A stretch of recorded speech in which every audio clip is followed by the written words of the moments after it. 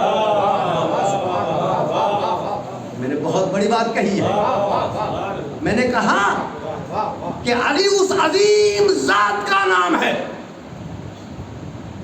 جس کا خطبہ خدا لکھتا ہے، مصطفیٰ پڑھتا ہے۔ اب اس علی کو کون جانے جس کا خطبہ خدا لکھے اور مصطفیٰ پڑھے؟ اس علی کو ابھی دنیا نہیں سمجھ سکتی۔ اب رسول اللہ نے خطبہ سنایا اور اس کے بعد جو ہے جب سب لوگ متوجہ ہو گئے، عجب انداز تھا وہاں کا۔ چونکہ میں اس وقت غدیر کے اوپر ساری گفتگو نہیں کر رہا ہوں، اس لیے کہ مجھے اندازہ ہے کہ بات قرآنی ہو جائے گی۔ رسول اللہ نے خطبہ سنا دیا کہ قرآنی، اب خود خطبہ سنا چکے، اب رسول اللہ فرما رہے ہیں کہ یہ جو اتنا کچھ سنایا تم نے، میں نے تمہیں، آؤ اس کی عملی تفسیر دکھا دوں۔ اس کی عملی تفسیر کیا ہے؟ علی کو اٹھایا، بلند کیا، اور بلند کیا اور وہی اٹھایا، کالی بلند ہو جاؤ۔ یہ اور ہے جنہیں لوگ مل کے بلند کرتے ہیں، یہ علی ہے جسے رسول بلند کرتا ہے۔ اب خوش نصیب ہے میرا، علی کے ماننے والے کی طرف خوش نصیب ہے، ان کا ایمان تازہ ہو جاتا ہے۔ علی کو بلند کیا، بلندیوں پہ لے کے گئے۔ اب مجھے کہنے دیجئے، عجب جملہ ہے، ایک مولا نے ایک مولا سے ایک مولا منوایا۔ وَإِن كُنتُ مولا فَهَذَا عَلِيٌّ مولا، جس کا میں مولا اس کا یہ علی مولا۔ تب بات سمجھ میں آ رہی ہے؟ ایک وہ مولا، ایک رسول مولا اور ایک علی مولا۔ اب جب سب منوا چکے، اب میں سوال یہ کر رہا ہوں، وہ آیت تو اس کی میں نے پڑھی تھی، تو رسول نے کہا اسے دیکھتے ہو؟ غور نہیں کیا۔ یہ کون ہے؟ بابا یہ پوچھ رہا ہوں کہ کیا سارا خاندان علی کو جانتا ہو؟ اس علی کو دکھانے کی ضرورت کیا تھی؟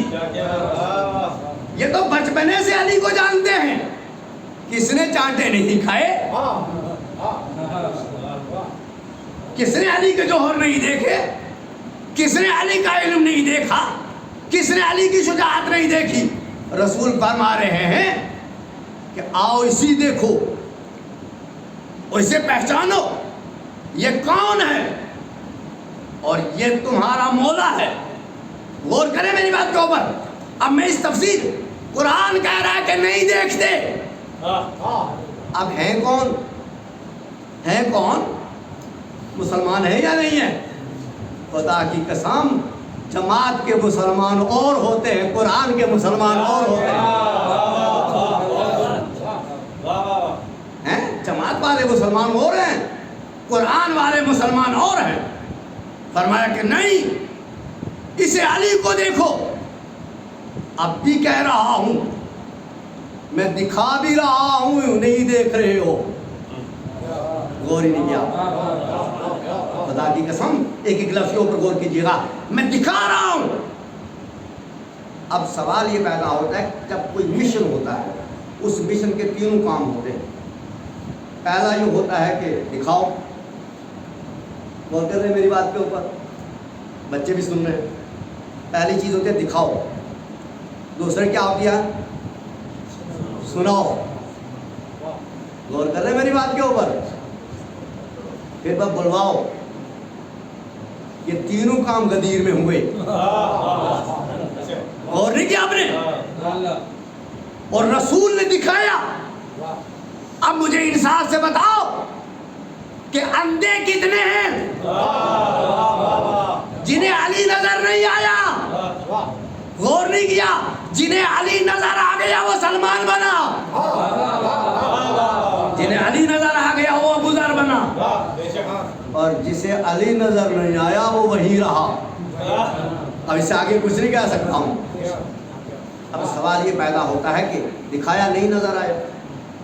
ایک جملہ یہاں کو کر کے کہوں میں, خدا کی قسم کچھ دیکھنا یہ انسان کا کمال نہیں ہے.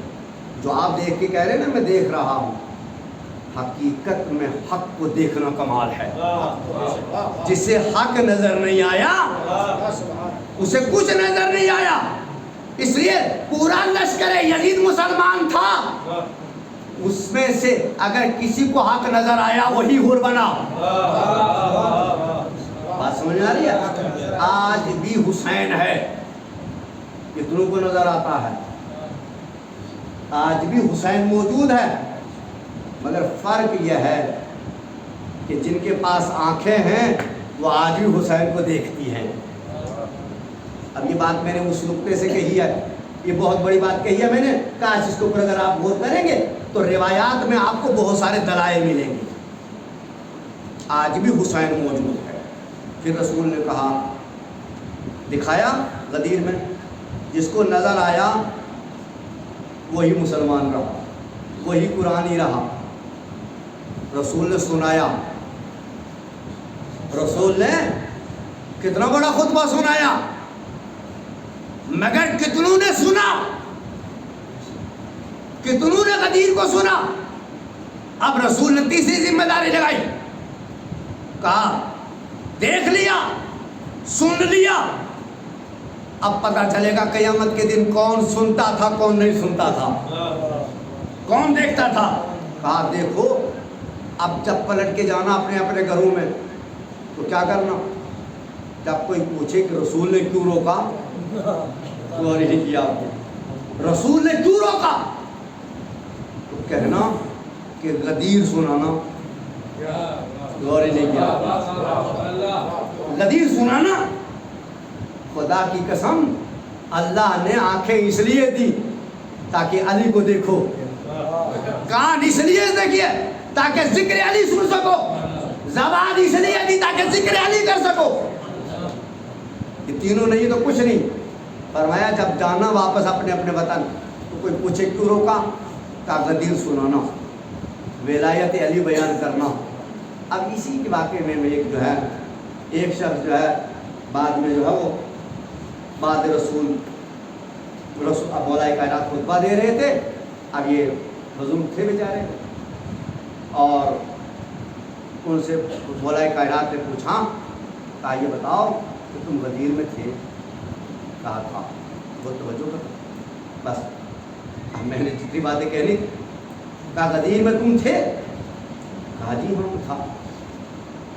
اب وہ بعض لوگوں کی عادت ہوتی ہے کہ جب وہ مطلب کی بات کی جائے تو سنتے کم ہے نا, اب یہ عادت ہوتی ہے. سلوات پڑھتے محمد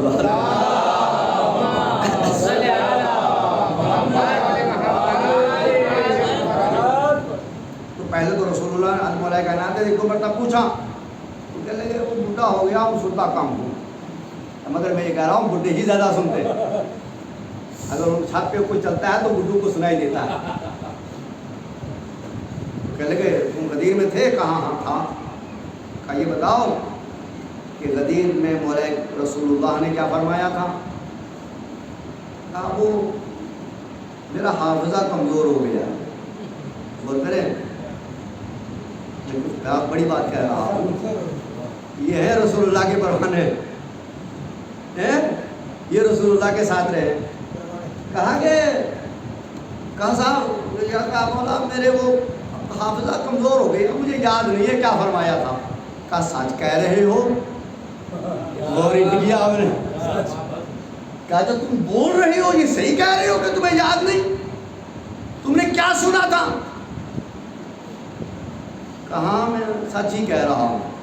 کہا ٹھیک ہے تو پھر آج سچ ہی ہو جائے گا. آج سچ ہوگا. تو کہتے ہیں کہ جب یہ مسجد سے نکل کے گیا تو یہ اپنے گھر کا راستہ بھول گیا.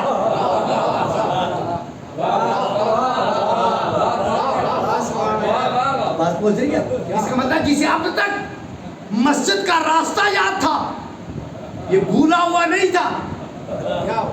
اس لیے کہ غدیر تو دن میں دکھائی مگر علی نے فرمایا کہ یاد رکھ کہ جس کے پاس غدیر نہیں ہے، جس طرح سے وہ دنیا میں بھٹکتا ہے ایسے آخرت میں بھٹکتا پھرے گا۔ اللہ نے گرامی، بس اس لیے بہت زیادہ گفتگو ہوگی، پرانی گفتگو ہوگی، بس میں دعا ہی کروں گا۔ اور یہ دعا میں بخل مت کیا، دعا جب مانگا کرو بس سب کے لیے، جب آپ سب کے لیے مانگو گے تو اللہ آپ کے اوپر خود بہت رحم کر دے گا۔ پروردگار محمد و آل محمد کے صدقے میں ان خوشیوں میں سب کو شریک فرما، جو ہمارے درمیان میں نہیں ہے، جو ہمارے سے دور ہو چکے ہیں، جو ہمارے درمیان سے چلے گئے ہیں، میرے بابو ان خوشیوں کی برکتیں انہیں بھی نصیب فرما۔ خصوصاً جو ارواح آج ہمارے درمیان میں موجود ہیں، حاضر ہوئی ہیں، پروردگار مولا کے چاہنے والی ہیں، ان کو شاد فرما، ان کو خوشحالی فرما۔ رب کریم محمد و آل محمد کے صدقے میں جتنے مومنین مومنات چشم شریف ہوئے ہیں، مولا کے صدقے میں انہیں خوشی نصیب فرما، ہمارے غم اور پریشانی سے محفوظ فرما، پروردگار ان کے اوپر رحمت برکتیں نازل فرما، ان سب کو صحت و سلام کی لوگوں نے عنایت فرما۔